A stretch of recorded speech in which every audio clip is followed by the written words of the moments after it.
Um fundo que paga excelentes dividendos e que caiu no gosto do povo. Muitos investidores defendem esse fundo imobiliário e eu venho nesse vídeo aqui contra a manada. Venho aqui para apontar pontos negativos sobre o HCTR11, riscos que você tem que tomar cuidado. Se você acabou de chegar aqui no canal e não me conhece ainda, meu nome é Antônio, canal 1% Investidor. Já se inscreve aqui embaixo e já ativa o sininho para receber as notificações dos próximos vídeos, cara. Todo dia tem vídeo novo aqui no canal. Então é o seguinte, sem mais enrolação, indo direto ao ponto, vamos falar sobre o HCTR11. Mas antes, quero te pedir as seguintes desculpas, né? Isso aqui é mais um vídeo sem edição, é um vídeo raiz mesmo, a gente tá em viagem, então eu tô soltando um vídeo pra você não ficar sem conteúdo, mais um vídeo sensacional. E é bom que não tem corte, a gente fala o que a gente sabe, e é um vídeo aí totalmente transparente. Então é o seguinte, o HCTR11 é um fundo de CRIs, Certificado de Recebíveis Imobiliários, também conhecido como fundo de papel. Antônio, o que é um CRI? Um CRI nada mais é do que uma emissão de uma dívida. Vamos supor o seguinte, dá um exemplo didático aí para você entender. Imagina que você foi numa construtora e você foi comprar um apartamento. E esse apartamento era de 100 mil reais, um apartamento na planta, não está pronto ainda. E a construtora diz para você que esse apartamento fica pronto em 4 anos e que você consegue financiar direto com ela nesses 4 anos. E se você financiar, os juros serão de 50 mil reais. Aí você vai lá e financia. Aí a construtora pensa, pô, eu vou receber 150 mil em 4 anos, mas eu não quero esperar 4 anos para receber o dinheiro, eu quero receber os 100 mil reais agora. Aí a construtora pega a sua dívida e vai lá no Banco do Brasil, por exemplo, e ela vende a sua dívida para o Banco do Brasil. Ela fala o seguinte, ó, Banco do Brasil, eu tenho essa dívida aqui, onde eu vou receber 150 mil em 4 anos. Faz o seguinte, me paga 100 mil reais agora e você recebe 50 mil reais de lucro, 50% em 4 anos. O que tu acha? E o Banco do Brasil topa e compra essa dívida de você. Aí o Banco do Brasil fraciona essa dívida em pequenas cotas e vende essas cotas aos investidores, cotas chamadas de CRIs, e os fundos de papel compram esses CRIs. Então é um exemplo aí didático para você entender como que funciona, bem básico, né? Mas para você entender o que é um CRI de fato. E o HCTR11 ele investe em CRIs. Só que ele é um fundo conhecido como High Yield e não um fundo conhecido como High Grade. Como assim? Existem dois tipos de papel. Os fundos high grade são fundos que focam na segurança e não na rentabilidade. Então são fundos que têm dividendos muito menores, por exemplo, porém uma segurança muito maior. No caso aí é o MXRF11. O MXRF11 é um fundo high grade. A gente pega também, por exemplo, o IRDM11, é um fundo high grade. Agora o HCTR11 ele é um fundo high yield. Ele é um fundo que prioriza muito mais os dividendos do que a segurança, mas logicamente tem um retorno muito maior. Só que os fundos high yield eles têm alguns perigos, alguns riscos próprios. E o HCTR11 em especial tem alguns riscos que você tem que tomar cuidado. Mas falando um pouco sobre o fundo, tá? Na data que eu gravo o vídeo hoje, o fundo está sendo negociado a R$ 122,85 e o valor patrimonial dele está em R$ 115. Então ele está acima do valor patrimonial.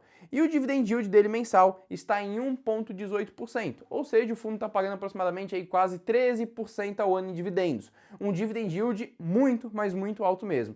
Mas é aí agora que você tem que tomar alguns cuidados, tá? Que cuidados são esses? Primeiro, quando você vai analisar um fundo de papel, você tem que analisar os CRIs que ele investe, ou seja, as dívidas que ele tem em carteira. A primeira coisa que você vai analisar nesse fundo, analisar os CRIs, é você analisar as empresas que emitiram esses CRIs. E isso você consegue lá na aba de relatórios. Você pode entrar, por exemplo, no site ali do Funds Explorer, você desce a página, lá na página do HCTR11 tem a parte de relatórios. E todo mês o HCTR11 solta um relatório. E nesse relatório você consegue ver a carteira de CRIs dele.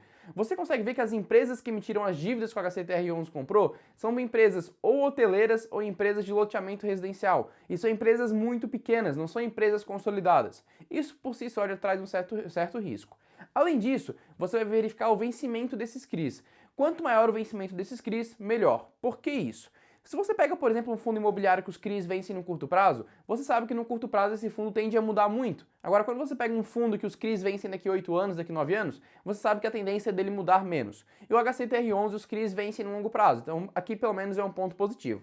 Terceiro ponto que você vai analisar, que já é bem negativo agora no HCTR11, são os juros, os indexadores de juros desses CRIs. O ideal é que essas dívidas não tenham juros muito altos, porque se tiver um juros muito alto, a chance de ter inadimplência é muito grande. Imagina uma empresa pagar 50% ao ano de juros, não consegue, né? Então a inadimplência fica muito alta. E quando você vai analisar os juros desses CRIs, você vai analisar duas coisas, o indexador mais uma taxa adicional. Geralmente vem duas colunas, uma coluna vem, por exemplo, IGPM, ou IPCA, ou CDI, mais uma taxa. No caso do HCTR11, a grande maioria é indexado ao IGPM e mais uma taxa fixa.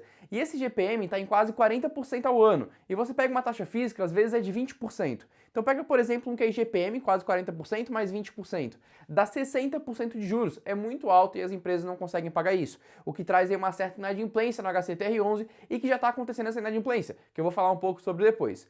Então, esse é um ponto bem importante. Sempre que você for analisar os CRIs, analise os juros. Tá? O ideal é que fique 10, 15% ao ano. Você pega, por exemplo, o IRDM11, os juros são muito menores e muito mais seguros.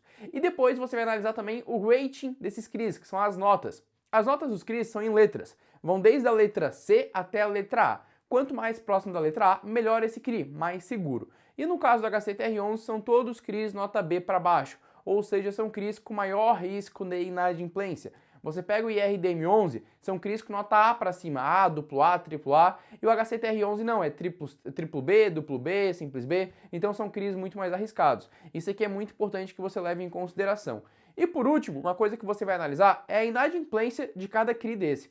Você desce lá no relatório e você vai ter a especificação de cada CRI. Você tem lá, por exemplo, as garantias, a empresa que emitiu, etc. E também tem a observação se tem inadimplência ou não.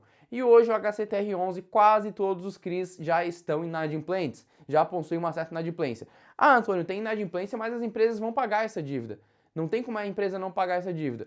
Concordo contigo, a chance de não pagar é muito pequena, só que acontece. E se já tem inadimplência, se o fundo já não está pagando certinho, pô, o risco é que ele continue assim, entendeu? E você pega as empresas do HCTR11, são empresas hoteleiras, tem empresa de Gramado, são empresas que sofreram com a crise, então o risco é muito alto, acaba não compensando. Você pegar um fundo imobiliário para você ganhar 13% ao ano em dividendos, mas você não ter a certeza se esses dividendos serão pagos ou se irão continuar da mesma forma, é muito arriscado. Mas claro que depende da sua estratégia. Se você for um cara mais arriscado, um cara mais investidor de alto risco, pode ser que faça sentido ter esse fundo dentro da sua carteira. Mas aí você pergunta o seguinte, pô, se eu quero correr um pouco mais de risco, não vale mais a pena correr esse risco nas ações, onde o potencial de rentabilidade é muito maior? Pensa comigo, se você vai correr um risco grande, você prefere correr um risco grande numa ação, onde você consegue 100%, 200% de valorização, ou correr num fundo imobiliário que é muito difícil você conseguir 100% de valorização? É muito difícil o preço do HCTR11 duplicar. A única vantagem aqui são os dividendos altos. Então é isso que você tem que botar na balança. Mas aí você pega outros fundos que são high grade, como o IRDM11, cara, tá pagando 10% ao ano, tá pagando 11% ao ano. Será que realmente vale a pena correr um risco tão grande para ter uma rentabilidade de 1% a mais? É isso que você tem que pensar e é isso que você tem que refletir. E para finalizar o vídeo agora, recado rápido. Em outubro, abrem as vagas para nossa próxima turma do MQ1, que é o nosso curso completo de investimentos. Vou deixar o link aqui na descrição do vídeo com todas as informações. Se você quer se aprofundar, quer aprender a fazer valuation de ação, investir em criptomoeda, investir no exterior, fazer trend following, aprender a operar com o mercado de derivativos, com o mercado de opções, esse é o curso perfeito para você. É o curso mais denso e extenso do mercado em relação a horas-aulas, são aulas diretas, mas é um conteúdo muito grande e também tem material didático, tem um suporte direto comigo no WhatsApp e é o valor mais acessível que você encontra hoje. Te espero lá. Espero que você tenha gostado desse vídeo, espero que tenha te ajudado e até o próximo.